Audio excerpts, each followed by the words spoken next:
नमाज नहीं पढ़ने के क्या नुकसान है? चलो सज्जू आप बताओ। ওয়াক্ত নামাজ বাদ দিলে কি হয় ভালো করে একটু শুনুন, ধৈর্য সহকারে ভিডিওটি দেখুন। नमाज नहीं पढ़ने के क्या नुकसान है? चलो सज्जू आप बताओ। फजर गई नूर गया। बैठ जाओ। এর মানে হচ্ছে যদি আপনি ফজরের নামাজ না পড়েন তাহলে আপনার নূর চলে যাবে, আপনার চেহারার মধ্যে যে নূরটা আছে সেটা চলে যাবে। चलो जिसान आप बताओ। जोहर। जोहर गई दौलत गई। बैठ जाओ। জোহর গই দৌলত গই মানে যদি আপনি জোহরের নামাজ ছেড়ে দেন তাহলে আপনার মাল সম্পদ কমে যাবে, এটাই বলতেছে। चलो समीर आप बताओ। असर। असर गई सेहत गई। चलो যদি আপনি আসরের নামাজ না পড়েন, আসরের নামাজ ছেড়ে দেন তাহলে আপনার স্বাস্থ্য কমে যাবে। আসরের নামাজ না পড়ার কারণে আপনার স্বাস্থ্য, শরীরের স্বাস্থ্য কমে যাবে, এটাই বলতেছে। चलो उबैद आप बताओ। मगरिब। मगरिब गई कामयाबी गई।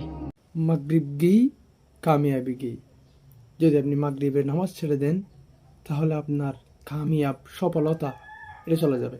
আপনি কোনো কাজে সফল হতে পারবেন না, অসফল থেকে যাবেন। এই জন্য মাগরিবের নামাজ না পড়লে আপনার সফলতা চলে যাবে, কামিয়াবি চলে যাবে, মানে সফলতা চলে যাবে। सज्जू। ईशा। ईशा गई सुकून की नींद गई। बैठ जाओ।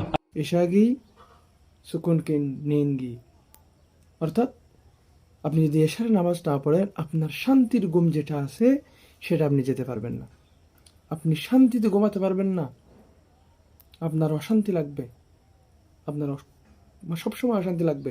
আপনি এশার নামাজ পড়লে আপনি শান্তিতে ঘুমাতে পারবেন, আল্লাহ আপনার শরীরের মধ্যে শান্তি দিয়ে দেবেন। আল্লাহ আমাদের সবাইকে বোঝার তৌফিক দান করুন। अल्लाह हम सबको नमाज कायम करने की हिदायत दे।